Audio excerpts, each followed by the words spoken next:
from Spain. And at the top is Mohammed from Egypt. Stacked heat, this one. Could easily be a semi-final, I think. Yeah, when you look at Propster, Van der Waal and Andrews, three standouts, the Olympic champion versus the rider on absolute hot form in Hetty Van der Waal. She's chasing her 4th gold medal of the championships. String of silvers previously, and she's cracked it now. She knows how to get on to the top step, and she'll be the first one to go onto the back of the bike. I can't imagine Elise will leave this too late. I think she'd like to get the race going early as well, especially with Hetty at the front. She won't want Hetty to build up her speed early on and leaving her at the back, so I'm expecting her to get into the race really early. World record in the 1 kilometre time trial for Hetty Van der Waal when she won gold yesterday. Elise Andrews on the gold painted bike to symbolise the Paris Olympic Games gold medal. Didn't ride the World Championships at the end of last year. She has a little bit of a time off and kind of felt like in the sprint early on in the week, she's had like that little bit of edge that we saw last year in Paris. One more lap until the bike comes off. Top 2 to go through. Rest back into the repechage, and the Olympic champion now starts to make her move. You did say it, Joe, she needed to go early with Hetty at the front. Yeah, I think she's not going to want Hetty to rush into the bike. She's going to get over her early. Right to the very front. Hetty's happy with that, but Propster, the top 3 that we mentioned, Propster now goes right over the top, so this is advantageous for Elise Andrews. Hetty Van der Waal, the fastest out there this week. She'll want to come around. 2 laps to go. It's a long way to go for Propster. That's the big danger. Will she decelerate as we get further into this race? Van der Waal tried to counteract that, was Andrews. And she's been so good this week. Hetty Van der Waal not wanting to get caught out here. Straight round the outside. Propster versus Andrews it is for the 2nd position. Andrews, the Olympic champion, gets over the top. So an easy win for Hetty Van der Waal. Elise Andrews will go through as well. And then we'll see Propster and Casas in the repechage. Yeah, I think any of those 3 top girls could have got through there. Really strong ride from Hetty, passing super tight on Elise Andrews, so she wasn't able to step out of the slipstream herself, and then pulling away on the front, giving the other 2 some work to do. Well, the gap was extraordinary. And sometimes when you just fully commit to a move, it's not about where you do it, it's just about a bit of a gap. That's what she did there, and it was a really good ride.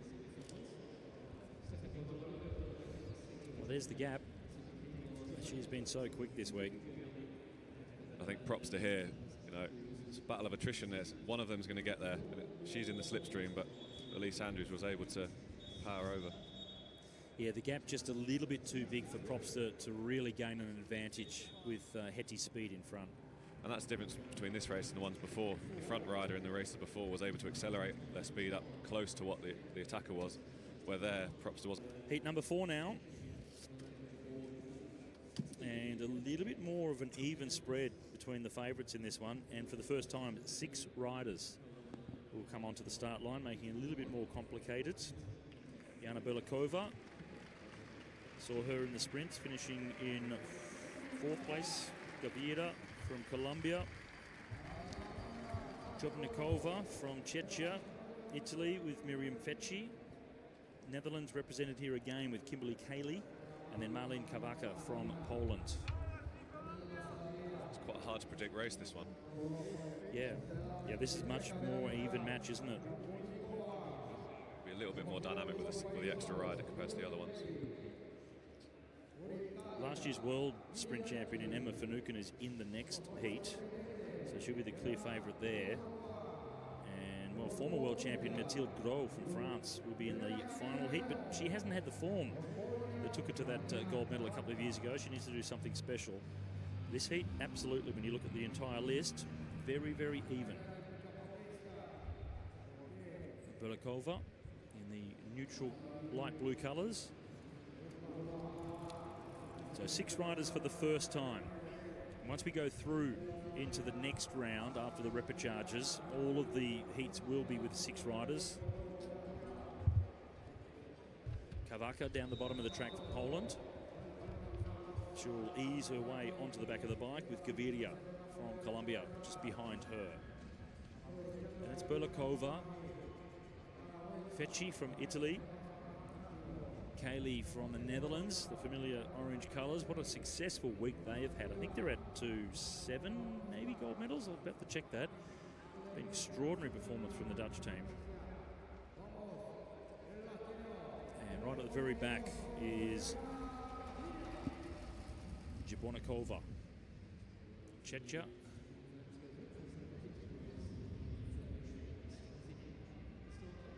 Such a nervous race, this. It is. These first 3 laps, because nothing's really happening, you're just sitting there thinking the tactics. What's going to happen? Who's in front of me? Who's behind me? Are they going to go now? It's hard to win the race in the first 3 laps, but you can definitely lose it if you get into your own head. It's about sticking to your process, make sure you commit to a move. Kimberly Carley in the orange colours. First one to start opening up a little bit of a gap, looking over her shoulder at Jabonikova. And the bike now comes off. Kavaka from Poland in front. Gaviria, Colombia. Berlikova, and now she goes. So Keirin, first one to go right around. Happy to go all the way to the front as well. So can Kavaka get herself into second position? 2 to go. Gaviria would like that second position, but it's been stolen by Marlena Kavaka, and a big rush from everybody else now, very tightly squeezed with Berlikova coming over the top. Fecci from Italy following her, so she's getting the fantastic ride there in second position. Berlikova is super quick, and Fecci is benefiting from that. Dragged around everybody else. Those 2 will go through, doesn't matter who wins. Fecci gets there first, but her and Berlikova are the 2 to go through. Yeah, really good race by both of those. Berlikova with obviously fantastic form, fantastic legs. And Vecchi's stuck right on her wheel and tactically rode that fantastically. So I think, yeah, that gap really showed. Last year's 500-metre time trial world champion. And Fecci to the next round. So 2 more heats to come, the first round of the women's Keirin.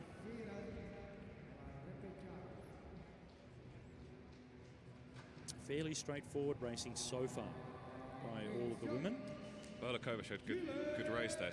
We all talk about having a little bit of a gap on the rider ahead of you, so you're able to accelerate into it. And early in that race, Berlikova was giving herself options. She left 1 or 2 bike lengths. I mean, if she needed to accelerate in, she could. Great to have insight from the athletes that are competing here in the championships. So they're quite special for me as a commentator, and for the people at home to have that immediate insight from current competitors. I'll give you that tenner later. Cheers for that.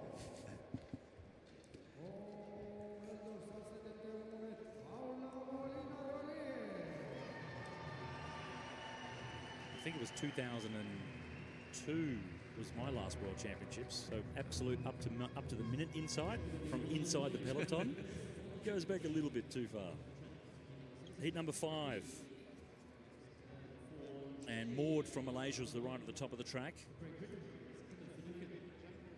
Second of the Japanese riders that we've seen so far. Nakazawa. There's Emma Finucane, world champion last year in the sprint.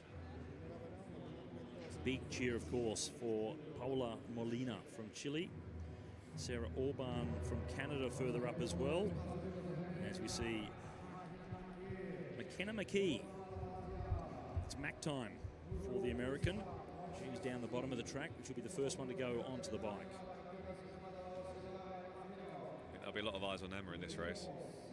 I think, again, she won't want to leave it too late. She want to get to the front, control the race, control the pace.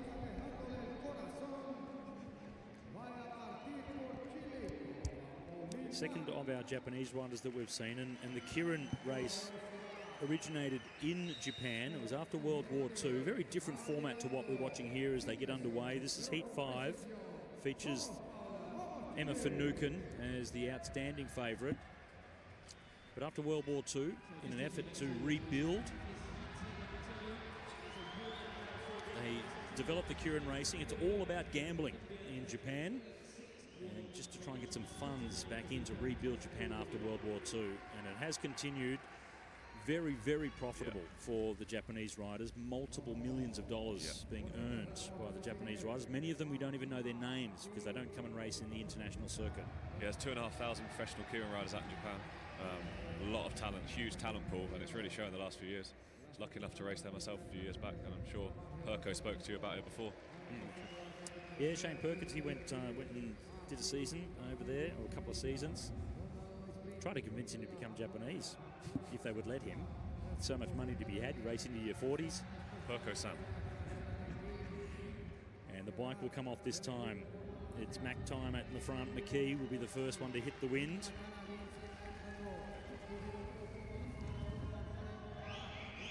Molina from Chile, but Orban from Canada up over the top. Molina sits in third position now, the Chilean. Wouldn't it be wonderful if she can get into the top two? The crowd would be going berserk if that was to happen, but here comes Emma Finucane. She's not going to wait for anyone to give any gifts to anyone else on the track as Finucane powers around the outside. Nakazawa follows her, 1 lap to go. Finucane, you can pencil this one in already. Finucane's definitely going to go through to the next round. It looks as if it's going to be Nakazawa that goes with her, as Maud from Malaysia is too far behind. So there's your 2 to go through, the rest into the repechage. And as hard as it was as comfortable a win as you could get. Yeah, and again, she showed her quality there. I think she was the 4th rider in the differential riding off. And still, no warnings, no infringement. Yeah, she's not giving up any track for anyone else.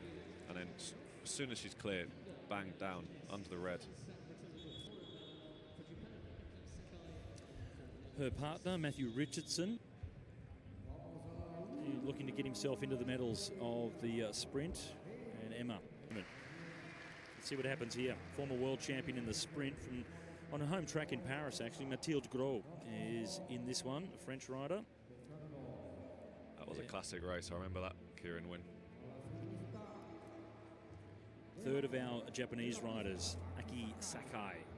Jason Niblett, the Australian from little town of Horsham in Victoria. He spent most of his time living in Adelaide, as many of the Australian athletes do when they go into the national program. Same as Manchester in GB. Yeah, a little less sunny, but yeah, produced a lot of medals as well. Lilia Tatarinov from Australia. And Olympic medalist in the Keirin, Lorraine Genet. Wonderful helmet that she always comes out with. Lauren Bell from the UK, and Steffi van der Peet. Steffi picked up gold in the team sprint. We haven't seen her now for a couple of days, so fresher legs for Steffi van der Peet.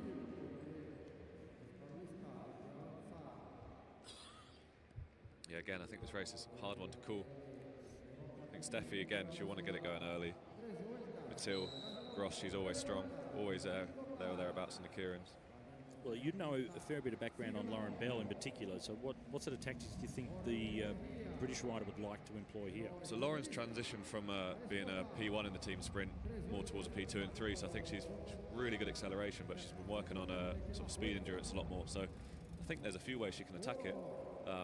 It's more of a case of seeing how the race plays out once the bike pulls off and responding straight away.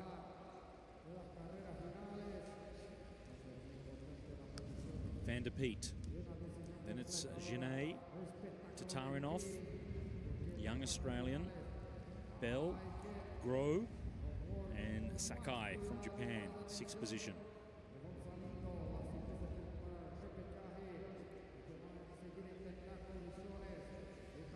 So much pressure on the shoulders of Mathilde Gros going into the Paris Olympic Games as a world champion only 2 years prior on that same velodrome. Just wasn't able to live up to the expectations. Can she bring herself back up to the very top step and win another world championship? Bike comes off, 3 to go. Van der Peet leads. Keirin medalist from Paris in Genet, 2nd position. Big rush though from Mathilde Gros now. Tatarinov trying to hold her off, unable to do so, and Mathilde Gros comes right to the very front. High pace early in this race, can be hard for anyone to pass. So Van der Peet boxed in on the inside. Mathilde Gros pushing that wind out in front. Van der Peet will hoping that Mathilde Gros can go on with this because she's got no room to move.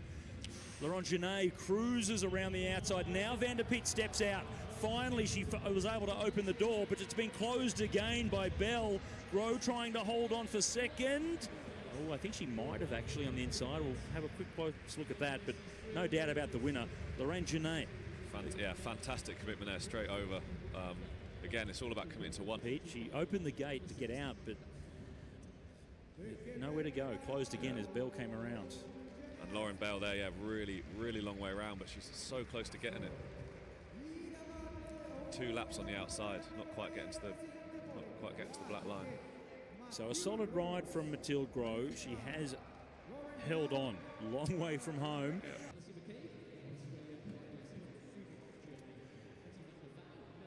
So the door opened, Van der Piet stepped out, but then Lauren Bell quickly came around the outside and slammed it shut.